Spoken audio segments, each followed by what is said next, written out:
Herkese merhaba. Bugünkü konumuz SUV ve crossover arasındaki fark nedir?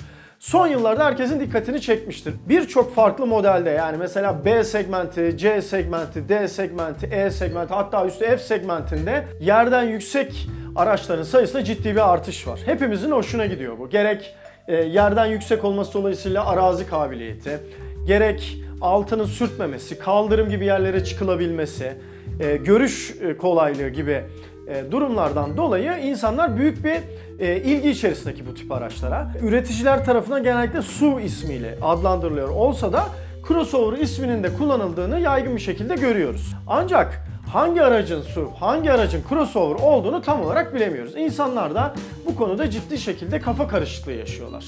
Üreticiler de genellikle SUV terimini kullanıyorlar ama bir bakıyorsunuz bir başka modelinde crossover kelimesini kullanabiliyorlar.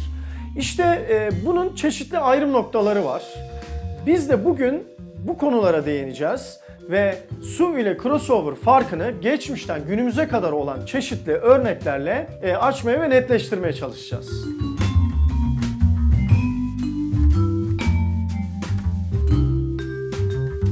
Evet, ilk olarak SUV ve crossover terimlerinin nereden geldiğine bir bakalım. SUV kelimesinin açılımı Sport Utility Vehicle demektir. Gördüğünüz gibi baş harflerinden oluşur. Crossover ise aynen SUV'un olduğu gibi bir kısaltmanın içinde yer alır. Yani CUV, Crossover Utility Vehicle. SUV'a çok da benziyor gördüğünüz gibi ama sadece bir kelimeden kaynaklı olarak farklılık var. Crossover kelimesi 2008 yılında CNN Money dergisi tarafından bu SUV ve benzeri araçların arasındaki kavram karmaşası nedeniyle ortaya atılmıştır. Bu iki ifadenin tam olarak nereden çıktığını ise birazcık geri gideceğiz ve 2. Dünya Savaşı zamanına 1940'lı yıllara gideceğiz. Burada karşımıza gerçek anlamlı ilk arazi taşıtı olan, şu an mevcut SUV modellerinin atası olarak nitelediğimiz efsane Willys MB aracı çıkıyor. Bu Willys MB aracı 1930'lu yılların sonunda tasarlanıyor. Ford GP olarak da çeşitli modelleri var. Yani bir yandan Willys firması, bir yandan da Ford firması bunu üretiyor. Ancak Ford GP az sayıda üretiliyor. Esas olarak Willys MB üretiliyor. Ve bu araç 2. Dünya Savaşı'nda müttefik kuvvetlerine ve Amerikalılara o kadar büyük fayda sağlıyor ki adı savaş kazandıran taşıta çıkıyor. Her yere girip çıkabiliyor. Mükemmel bir şekilde arazi kabiliyeti var. Tamiratı çok basit. Yük taşıyor, hasta taşıyor, üzerinde silah ekipmanı taşıyor, her şey bulunuyor. Yani ne yapsanız bu araca gidiyor. Öyle bir araç. Savaş sonunda, yani 1944 yılından sonra bu model Amerikan çiftçisinin bir nevi traktörü oldu. Her yerde kullanıldı. Yük taşırken kullanıldı, tarla sürerken kullanıldı, çok farklı amaçlar için kullanıldı. Ve bu durum 1970'li yıllara kadar da devam etti. Bu modellerle beraber bir de pick-up modeller de üretiliyordu. Yine 4x4 arazi yeteneklerine sahip. Ama tabii esas amacı yük taşımaktı ve belli arazi şartlarına girebiliyordu. 1970'li yıllarda ise Amerikan halkı, malum biliyorsunuz Amerikalılar büyük şeylere çok meraklıdırlar. İri yarı, büyük porsiyonlar yiyeceklerde çeşitli ihtiyaçlar doğmaya başladı. Dediler ki hem Willys gibi, Jeep gibi böyle arazi yeteneği olan ama bir yandan kullandığımız pick-up'lar gibi yük taşıyabilen, karavan çekebilen, römork çekebilen ama bir yandan da otomobil gibi lüks olan bir araç olsa, taşıt olsa keşke diye temennilerde bulundular. İşte bu doğrultuda bir pick-up şasisi alınarak, bunu özellikle söylüyorum, bir pick-up şasisi alınarak ve 4x4 çekiş sistemiyle ilk SUV olarak nitelendiren araç üretildi. O da Jeep Cherokee ve 1975 yılında. Daha sonra çeşitli markalar çok farklı modellerini zaten çıkarttılar ve SUV adı yerleşti. Yani kısacası SUV adı tipik bir Amerikan icadıdır. Amerikalıların yaşam tarzından ortaya çıkmış bir taşıttır. Diğer taraftan 1980 yılında AMC markası, şu anda faal değil bu marka, Eagle modeliyle karşımıza çıkıyor. Bu model station wagon aracın daha büyük tekerlekler, daha farklı bir süspansiyon sistemiyle yerden yükseltilmesiyle oluşmuştu. Ancak insanlar bu araca tam olarak ne diyeceklerini bilemediler.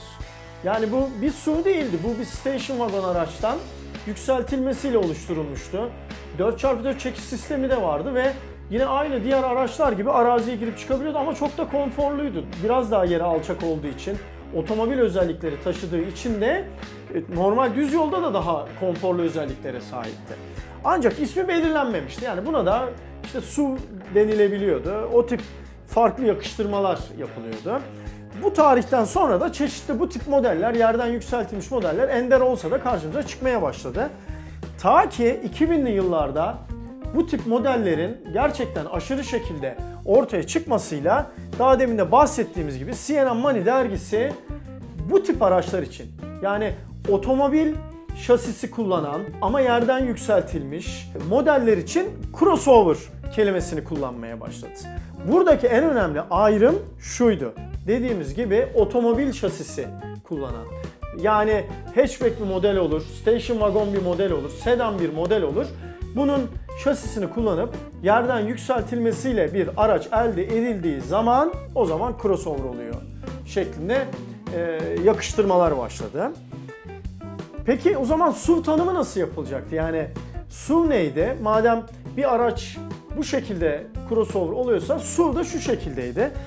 Hatırlanacak olursa şurada bahsettik. Jeep Cherokee modeli bir pick-up modelin alınması ve 4x4 çekiş sisteminin eklenmesiyle elde edilmişti. Ama 4x2 pick-up modelleri de var. O zaman da vardı. İşte burada şu ayrım yapıldı. Eğer bir araç sırf kendisi için bir şasi tasarlanarak yüksek bir model yapıldıysa veya bir pick-up modelin şasisi alınarak bir araç çıkartıldıysa o araç SUV model, ama bir hatchback araç veya bir sedan araç alındığı zaman veya bir station wagon araç alınıp bu araç yükseltildiği zaman bir şey ortaya çıkartıldıysa crossover aldı. Bu ayrım her kaynak tarafından kullanılmıyor. Daha doğrusu bu şekilde açılmıyor. Mantıklı bir açıklaması yok. Biz bunu geçmiş örneklerden bugüne kadar gelerek görmeye çalıştık. O yüzden bu şekilde olduğunu da düşünüyoruz.